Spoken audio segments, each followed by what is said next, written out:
be advised that this recorded webinar has been edited from its original format, which may have included a product demo.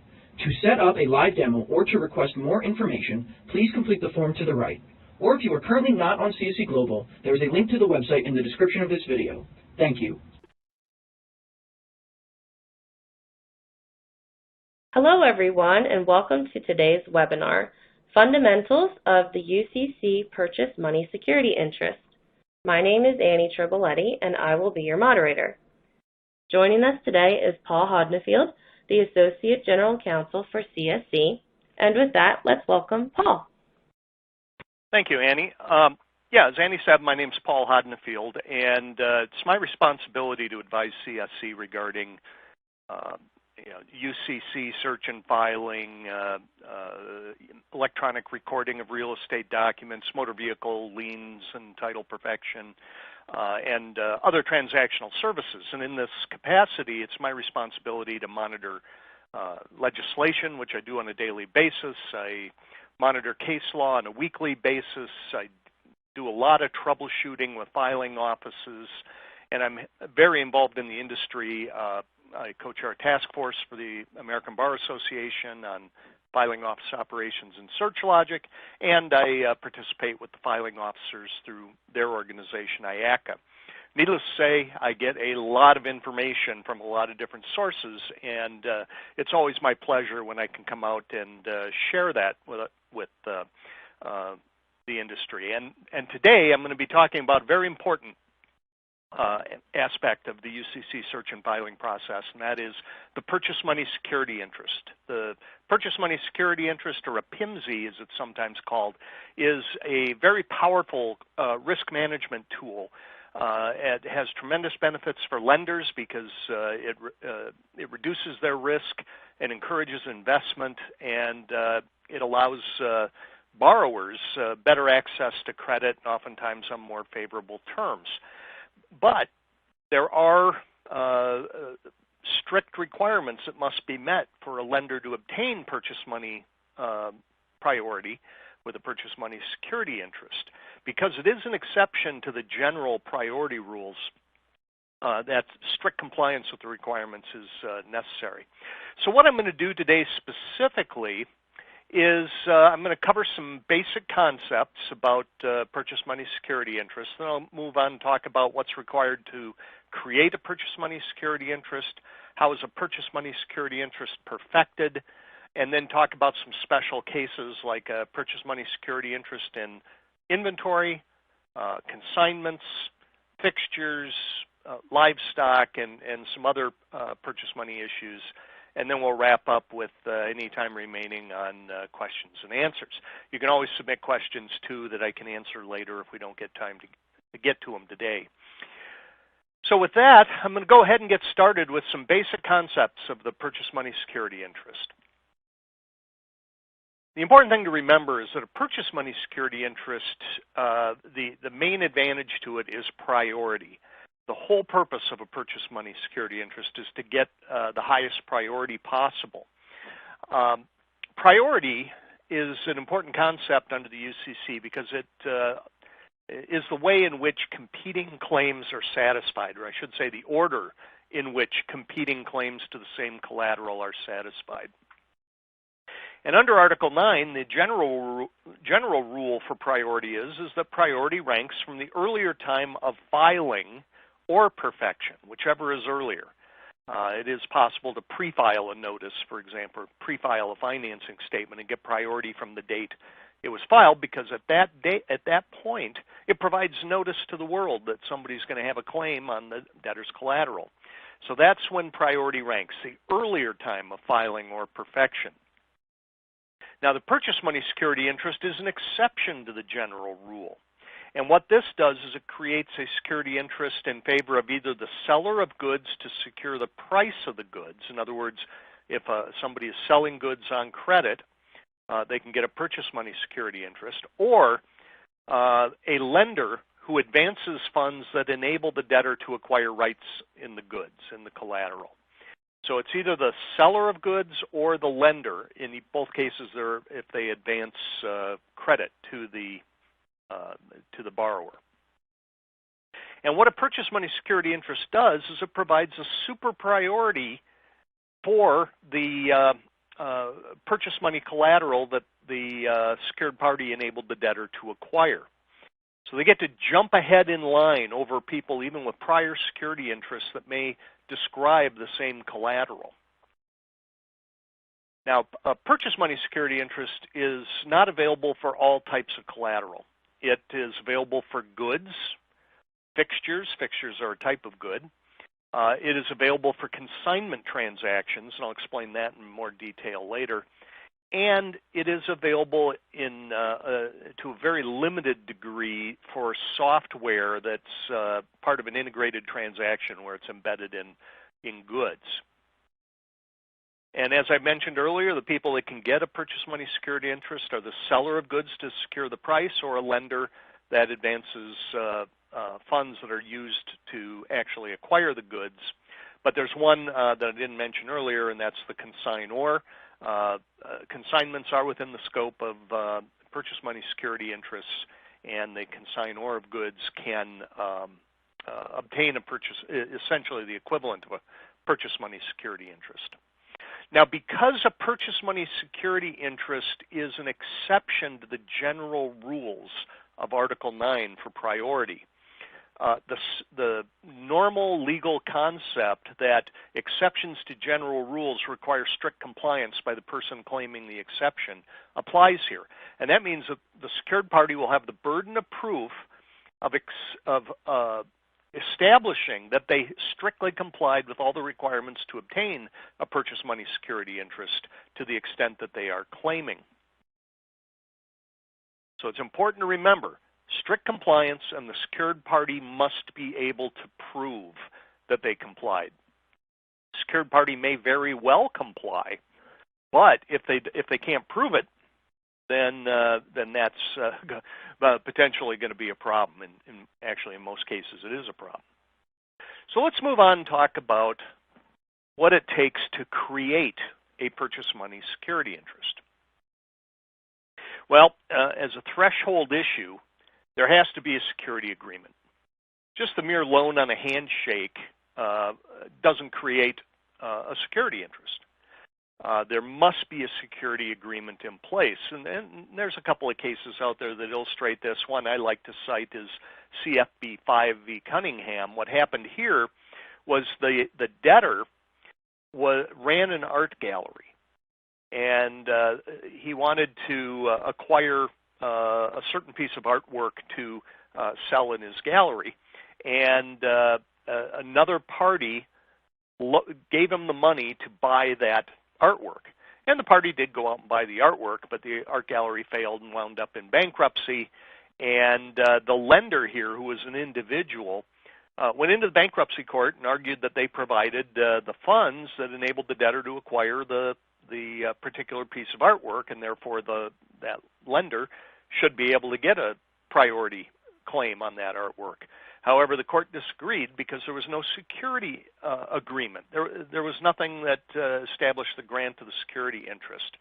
So as a result, the court, it's kind of a harsh result, but the lender here was not secured and therefore could not claim purchase money priority in the artwork.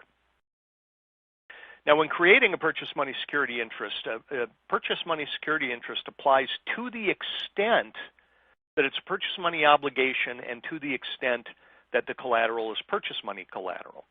A purchase money security interest can mingle both purchase money obligations and non-purchase money obligations, and it can also mingle purchase money collateral with other collateral. For example, a lender might be financing the purchase of a bulldozer, but the debtor, a construction company, might pledge all of its equipment as part of this. Well, the secured party might have could get a purchase money security interest in the bulldozer, but if there's other lenders ahead of them that have claimed equipment, they would be subordinate, and the normal priority rules would apply to the other collateral. So it only applies to the collateral that the debtor acquired under the purchase money rules, and only to the extent the loan was a purchase money loan. they could lend much more than what was required to acquire particular equipment, and in that case, it would only be an obligation to the extent of the acquisition of purchase money collateral. And to be a purchase money security interest, the obligation must be incurred to secure the price. Well, what goes into the price of the collateral? Well, there's a few things that can go into it, and of course, one of them is the cost of the goods. So if somebody goes in and buys a bulldozer, it's the cost of the bulldozer, right? Well, there can be more to it than that. For example, there are other price components which sometimes get rolled up into loans. One of them is negative equity. This is what happens where, let's say, a debtor is trading in a bulldozer to buy a new bulldozer, but they owe more on the old bulldozer than the old bulldozer is worth. Maybe it's worth $1,000 less than the outstanding balance of the loan. Well, in order to pay off the loan to finance the new equipment, the new equipment loan may include $1,000 to pay off the negative equity. Well, in that case, how do the courts look at that? I mean, that negative equity was incurred to obtain the new equipment, and the new equipment couldn't have been acquired without paying off that negative equity. So how have the courts looked at this? Well, in the Seventh Circuit, negative equity can be part of the purchase price of a purchase money security interest. And in other courts, though, in the Ninth Circuit, negative equity was found not to be part of the price of the collateral. So the courts are split on this. And there's other types of components that can go into the pricing, like service agreements and insurance requirements and things like that. And again, the courts are split on other types of fees. So really it depends on the particular jurisdiction as to whether other items beyond the simple cost of the goods can be included in the value of the purchase money obligation and the value of the collateral. The obligation must, or the lender, in order to claim purchase money security interest, must enable the debtor to acquire rights in the collateral.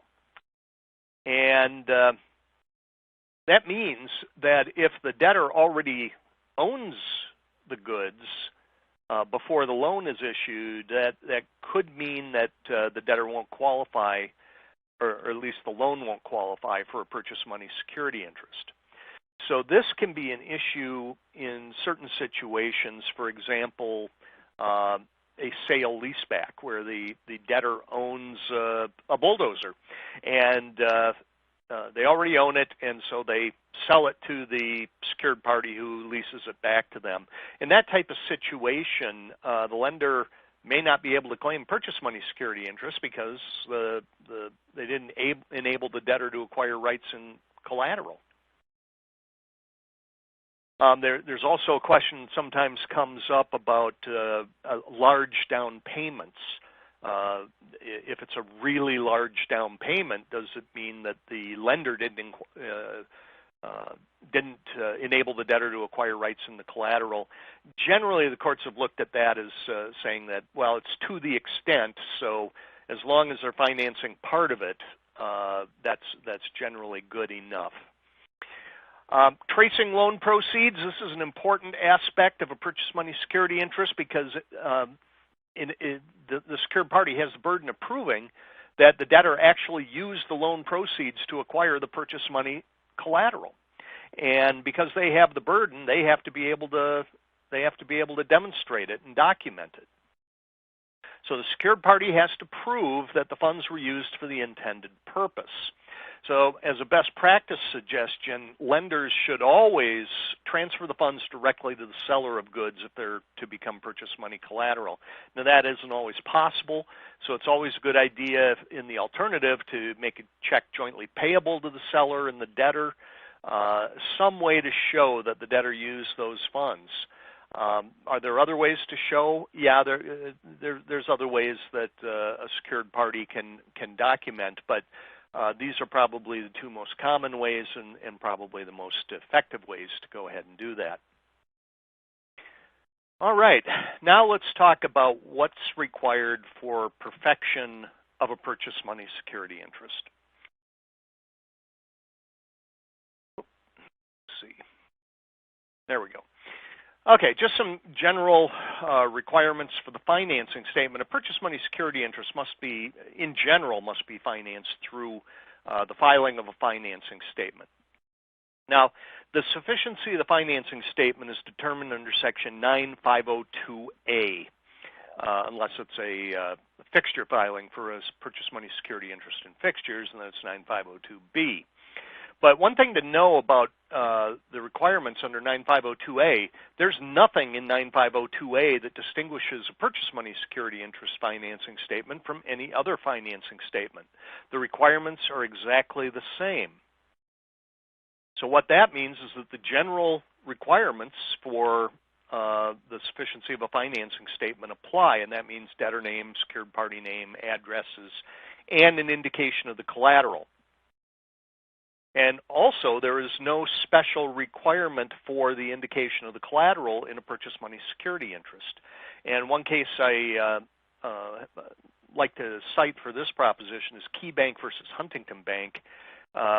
What happened here is that Key Bank had a blanket security interest on all the debtor's assets. And later, Huntington came along and financed 3 specific pieces of equipment for the debtor. Huntington perfected its purchase money security interest by filing a financing statement that simply said equipment. Well, the debtor later defaulted, and it wound up in court for a priority dispute between Key Bank and Huntington Bank in the alleged purchase money security interest of in the 3 pieces of equipment. Key Bank argued that because Huntington described it as just equipment, that there's no way Key Bank could know from looking at the financing statement that which particular pieces of equipment that Huntington claimed to have financed on a purchase money basis. Well, the court, after arguments, the court determined that there is no special requirement for a description of the collateral when it's a purchase money security interest. The UCC, after all, is a notice filing system. And that means that all that the UCC record does is provide notice that the security interest may exist, and it is up to the interested party, the searcher, to make further inquiries to determine the full state of affairs. In other words, exactly what's covered. Now, Article 9 does allow a secured party to describe collateral by a type that's defined in Article 9. Equipment is defined in Article 9. And the court said requiring more than that, it would just flies in the face of the statute, commentary, and case law, which says that interested parties have to look beyond the public record. And because of that, the court said that the description of equipment was sufficient to cover, for purchase money security interest purposes, the 3 particular pieces of equipment, and Key Bank, by further investigation, could have learned what they were. So there was no harm in doing that. So bottom line, the normal collateral description and other financing statement requirements apply to a purchase money security interest financing statement. In fact, the financing statement doesn't even need to indicate that it's filed in connection with a purchase money security interest. It doesn't have to state it expressly on the financing statement anywhere. The only way to really learn whether it secures a purchase money security interest is by contacting the debtor and the secured party to learn the full state of affairs. In fact, the entitlement of a secured party to purchase money security interest and the accompanying super priority that goes with it is established solely by the secured party's compliance with the Article 9 requirements and the secured party's ability to document their compliance with those requirements. Now, there are some deadlines involved in purchase money security interests, and it's important to understand what they are. The general rule, which applies in most situations with some exceptions that I'll cover further on in the presentation, the general rule is that the secured party must perfect its purchase money security interest by filing a financing statement either before or within 20 days after the debtor receives possession of the collateral. Now note here that it's when the debtor receives possession. It's not when they sign a delivery certificate. It's not when they make their first payment. It's not when they sign the security agreement. It is when the debtor receives possession of the collateral. There are some exceptions to the 20-day rule, as I mentioned. Purchase money security interest in inventory has a different deadline. Same with consignments and a purchase money security interest in livestock. There are a couple of non-uniform state amendments out there. Nebraska and Tennessee went to 30 days rather than going to the 20-day rule. And there's also an exception for consumer goods. And I'll go into more detail on these when I cover the certain exceptions a little later on. Now, one of the questions is when the debtor receives possession. I mean, most of the time it's going to be very clear. It's when the debtor takes physical possession of the goods that are subject to the purchase money security interest. But that's not always as easy and clear-cut to determine as it may seem on paper. For example, what if the debtor is leasing goods and then at the end of the lease they decide to buy them on credit? When do they receive possession of the goods? They may have had them for 3 to 5 years before the loan goes into effect. Well, in this case, Article 9 does provide some commentary that explains that a buyer generally takes possession when the goods become collateral, as the term is defined in Article 9, and are subject to the security interest. So while they're leased goods, they're not subject to a security interest, but once they are no longer leased goods, then the security interest arises. So that's one situation that Article 9 is able to deal with. Another issue that can arise is when the goods are delivered in different shipments and are assembled and tested and go through a series of assembly steps and testing before the goods are ready to be used. Well, this is a little more difficult question, and the way the courts have addressed it and the commentary in Article 9 provides that the buyer takes possession when a hypothetical creditor, after an inspection of the portion of the goods in the debtor's possession, would think it apparent that the debtor had acquired an interest in the goods taken as a whole. In other words, it's kind of an open question and very fact dependent. The solution to avoid getting caught up in a fact dependent type of determination is when the debtor receives possession is to file as soon as possible, even before the goods are before the first shipment of goods, and that will help avoid any type of question as to what counts for 20 days. All right, now I want to move on and talk about some of the, before I do that, one example, there is a case that I can cite here that's an example for delivery in stages and testing. That's Master Services, and there the equipment was delivered over a period of time, but it was installed and tested, and once the equipment became fully operational, it would have been, the court determined it would have become apparent to a potential lender. But it could have happened before that point sometime. There's a gray area in there. So again, to avoid that question, simply file before the first delivery. Now I want to talk about special cases. A big one is a purchase money security interest in inventory. Now, purchase money security interest in inventory is used a lot for floor plans, floor plan financing, and manufacturers financing inventory for a retailer or a dealer. There's lots of situations where purchase money security interests in inventory can arise and be relevant, but these have some special rules. First of all, it has to be an inventory. And inventory is a defined term in Article 9. It includes goods and doesn't include farm products, but it includes goods that are leased by a person as the lessor. If they are held by a person for sale or lease to be furnished under a contract of service. In other words, the parts that are needed to support a service contract are considered inventory. And likewise, if they're furnished under a contract of service, or raw materials and works in process, so that bin of raw plastic styrofoam beads or whatever that are used or consumed in the production of goods, those raw materials would be inventory in most cases.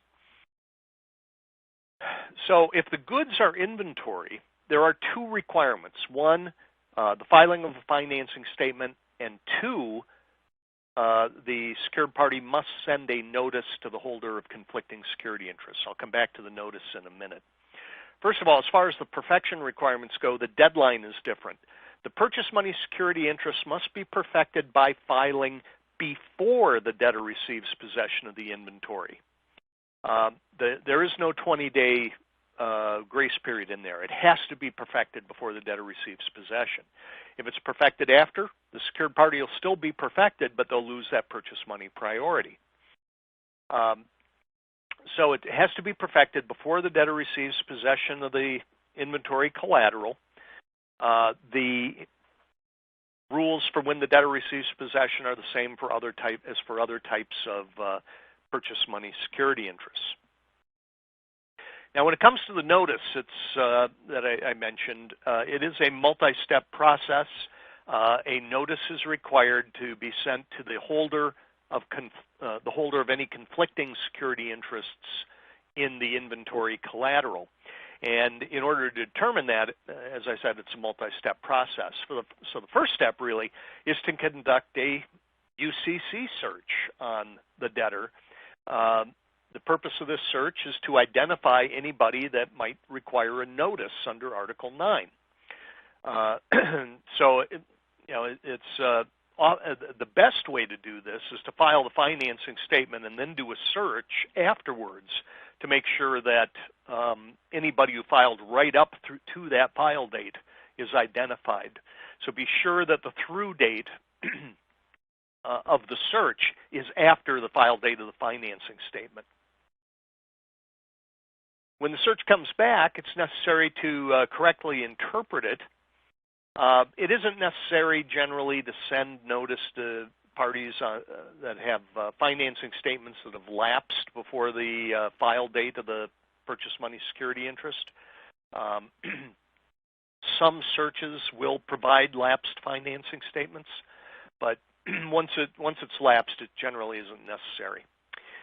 Pay close attention to any amendments to financing statements that show up on the search, because it could affect the collateral and therefore who is entitled to receive notice. For example, you may have a financing statement that originally took a security interest in a particular item of collateral that was later amended to be maybe all equipment or all assets, and that first financing statement might indicate that they don't have a security interest in the same collateral and wouldn't need a notice. But you have to take a close look and see what's happened to the collateral. Any amendments to the collateral can change who might be entitled to a notice.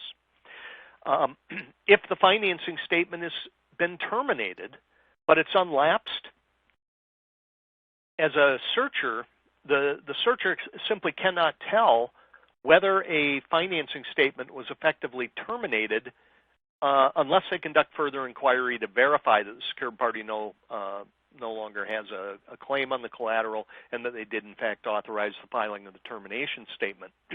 This can be an issue with unauthorized termination filings, which do happen out there for a number of reasons. It can also be an issue when there are multiple secured parties on the financing statement and one of them has filed a termination but the other didn't authorize it. In that case, the financing statement can remain fully effective even after the filing of a termination. So be sure to pay close attention to the lapsed versus unlapsed status, and also,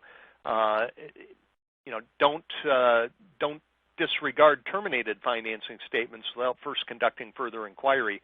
Many secured parties that are conducting purchase money security interest searches will just automatically send the notices to everybody that shows up, even on unlapsed terminated financing statements, because it's cheaper than conducting the further inquiry. It takes far less time and money to do so.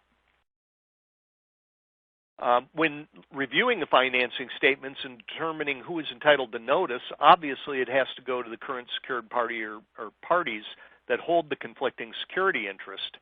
If a secured party has, if an amendment has been filed to delete a secured party, again, the searcher doesn't know for sure whether that amendment was authorized by the secured party, and the searcher can then either conduct further inquiry to determine whether that secured party no longer has a claim on the collateral, or they can just send them a notice. It's oftentimes cheaper to just send the notice anyway. If a secured party is listed as collateral agent or representative of the secured party, they should receive a notice, but it isn't necessary to look beyond that. It's not necessary to identify the entire syndicate of lenders, for example, and send to them as well. If the financing statement has been assigned at some point, if there's a UCC-3 assignment that's been filed, the best practice is to send a notice both to the assignor and assignee secured parties, because an assignment does not remove the assignor as a secured party of record, and as such they are entitled to a notice. And the risk is not sending a notice to somebody that's entitled to receive it. So send them to both the assignor and assignee. There is a case out there on that. It is critical that everybody who's entitled to a notice receives it, and failure to send a notice when it's required means that it doesn't satisfy the requirements for a purchase money security interest in inventory, and that means the general priority rules apply, and instead of being in first priority for the goods that they enabled the debtor to acquire, the secured party winds up being behind everybody else that has filed a financing statement on those goods.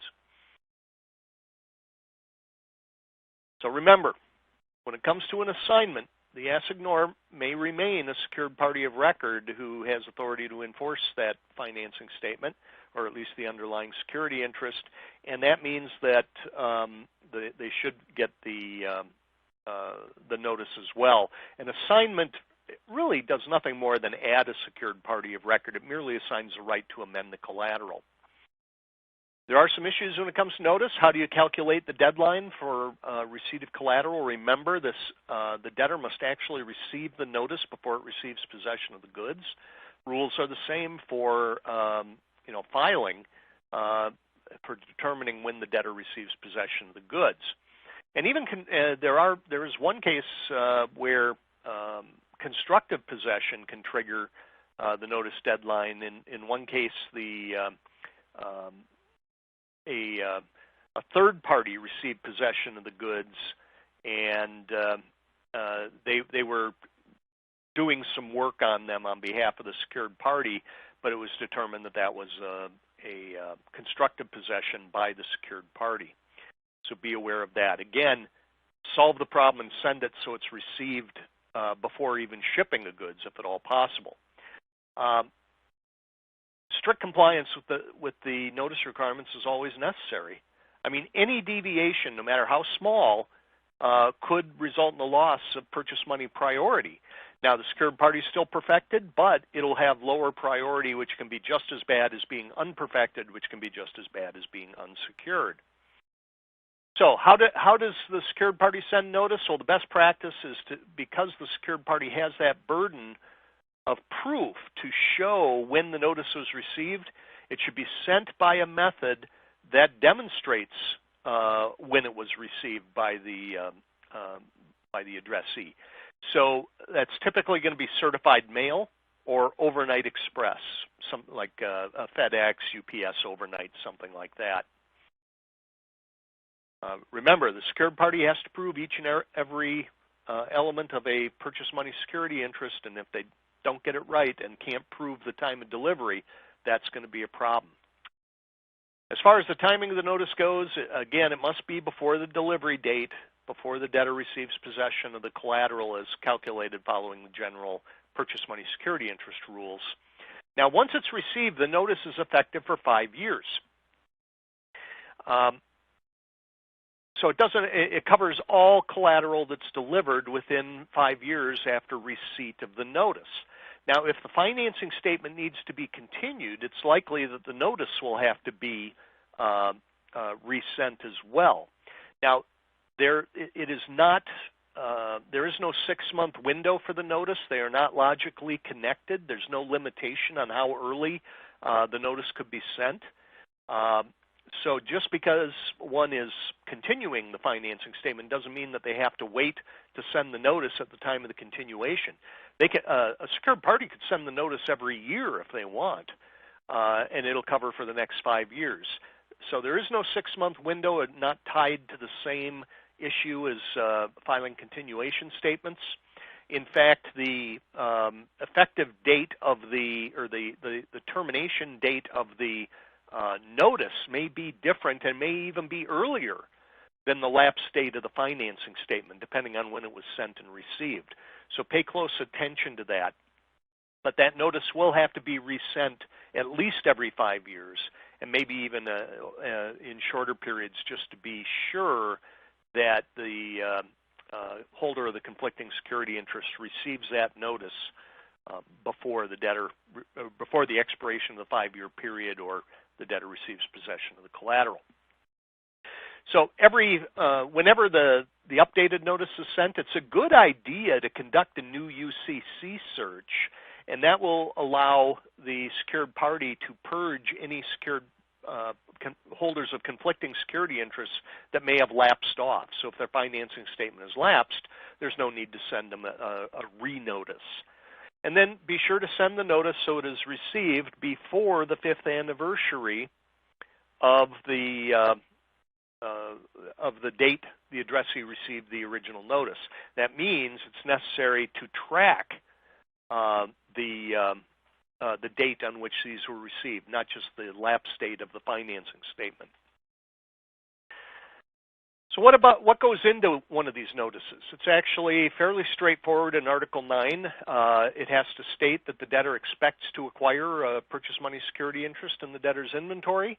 It has to describe the inventory, and it has to be authenticated by the secured party claiming the purchase money security interest.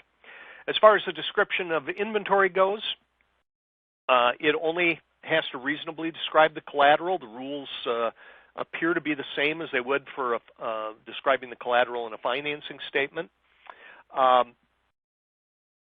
And a specific description of the inventory is generally not required, although it oftentimes can say things like all inventory purchased from XYZ Co. or something along that line. One example, this First Financial Bank described the collateral as new and used boats, and the court said, yeah, that reasonably identified the collateral.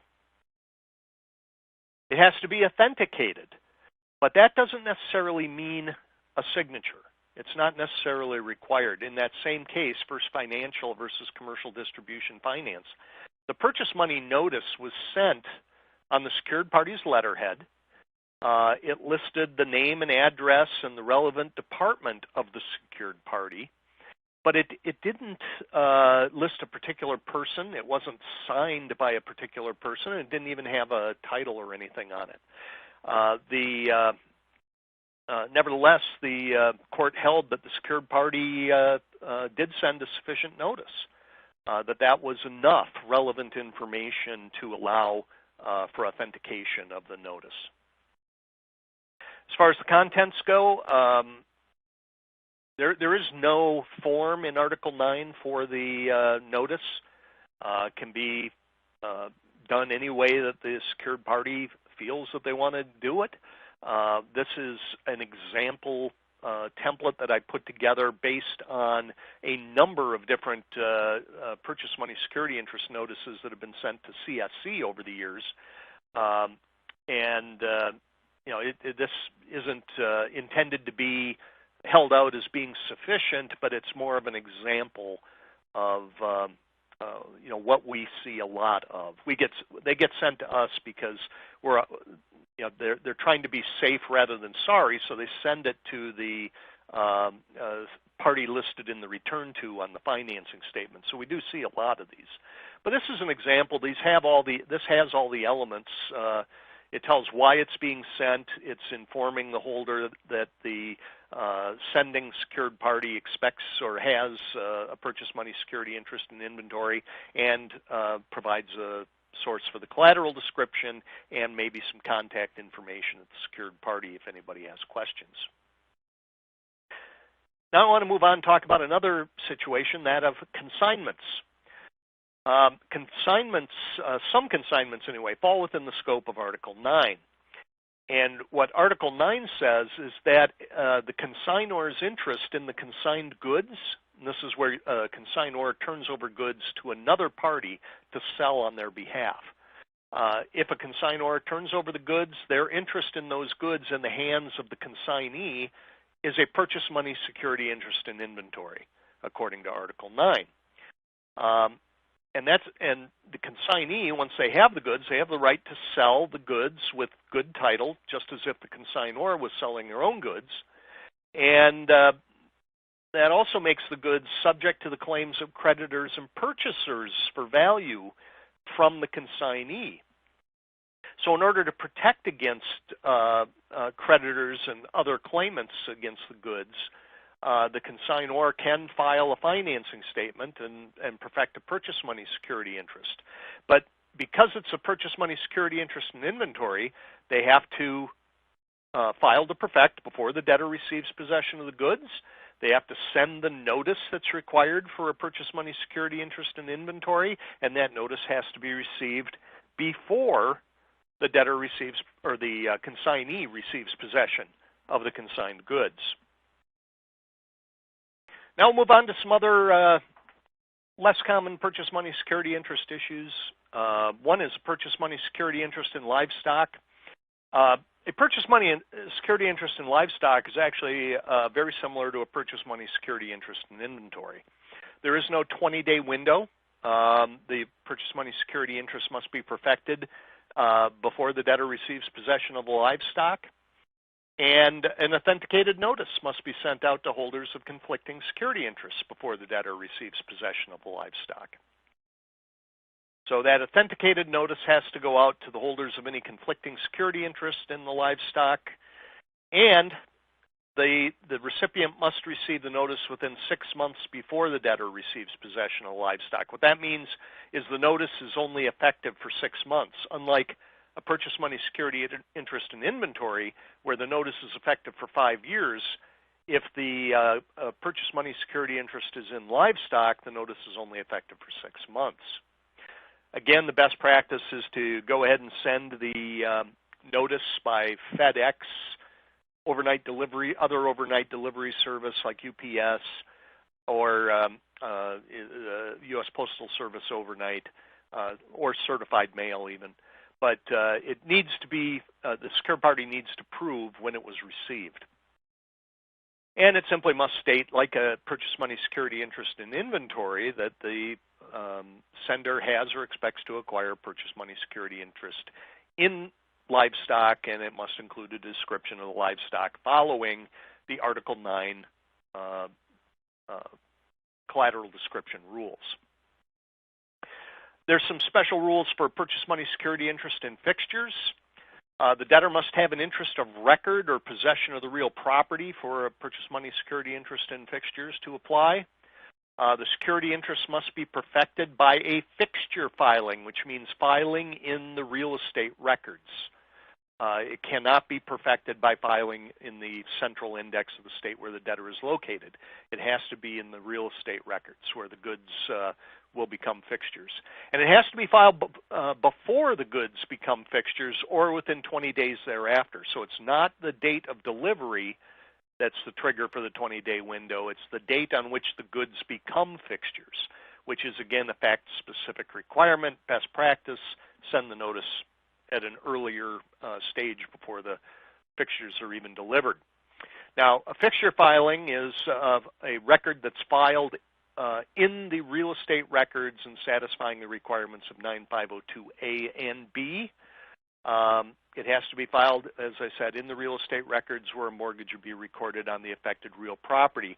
Oh, before I move on, I should add that 9502B has the requirements that it has to indicate that it covers fixtures, and it has to indicate it is to be filed in the real estate records. So it is important to get that on there. And it also has to have a description of the affected real property. Purchase money security interest is available for consumer goods, but filing is not required to perfect a security interest in consumer goods, other than titled property anyway, like in an automobile. So it's automatically perfected when the security interest attaches without filing. And it is critical to know whether they are consumer goods or not, because if no filing is required, that's great. But if it turns out they're not consumer goods and a filing was required, the secured party will not have priority. They'll be treated as if they have an unperfected security interest. And again, that's about the same as being unperfected or unsecured. So if they are consumer goods, no filing is required. If there's a question, it oftentimes might be a good idea to file a financing statement. But one question is, what happens if the debtor buys it as consumer goods but uses it for a business? Well, generally, the courts have said that it depends on what the buyer held out of what the intended use was. And there's a case out there where a debtor bought like a garden tractor that in the loan agreement specifically said it was intended for personal, family, or household uses and was intended to be consumer goods. And the debtor promptly took that tractor and took it right to their business location and began using it there, and that's where it was always used. The characterization as consumer goods was critical in this case because if it was not consumer goods, a financing statement was required to perfect the security interest, and the secured party didn't do that. And in that case, the court said that the debtor's affirmative representation is something that the secured party can rely on. But remember that the secured party has the burden of proof, so it probably would be a good idea to make sure that it is in writing, and in this case, in the Troop case, it was. Oftentimes I'm asked about what happens if something happens later, like an assignment of the security interest or a refi or something like that. Does that affect the purchase money security interest? Well, generally, a purchase money security interest doesn't lose its status if it's been renewed, refinanced, consolidated, or restructured. These terms aren't defined in Article 9, so the courts figure out whether, based on the nature of the transaction, a purchase money security interest will survive. Generally, if it's the same transaction, it does. There is a case out there, Lewiston State Bank versus Greenline, and what happened here is that the borrower, a farmer, had purchased a couple of tractors, and they purchased them on credit from one manufacturer, and the equipment company later offered to refinance. And what they did is they paid off the equipment lender, and then issued a new loan to the debtor. The issue was, though, that because they issued the new loan entirely and had paid off the old loan first, it was determined to be two separate transactions. And because the debtor already had the rights in the collateral at the time of the second transaction, it could not be a purchase money security interest. So if the secured party in this case had bought the loan from the original lender, then it probably would have survived the transaction. But because they went ahead and made it two separate transactions, they were not entitled to a purchase money security interest.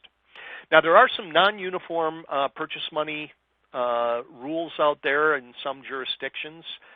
Florida omitted purchase money provisions from their version of 9334, which deals with purchase money security interest in fixtures. Kansas doesn't have a distinction between consumer goods and non-consumer goods in purchase money transactions. In other words, filing is always required. In Louisiana, a purchase money security interest in fixtures must be perfected before the goods become fixtures. Also, it's not filed in the real estate records. They're filed in the UCC, in the central UCC index through the parish, not in the parish real property records. So there is no 20-day window for fixtures in Louisiana. And I already mentioned that there are a couple of states that have extended perfection windows up to 30 days.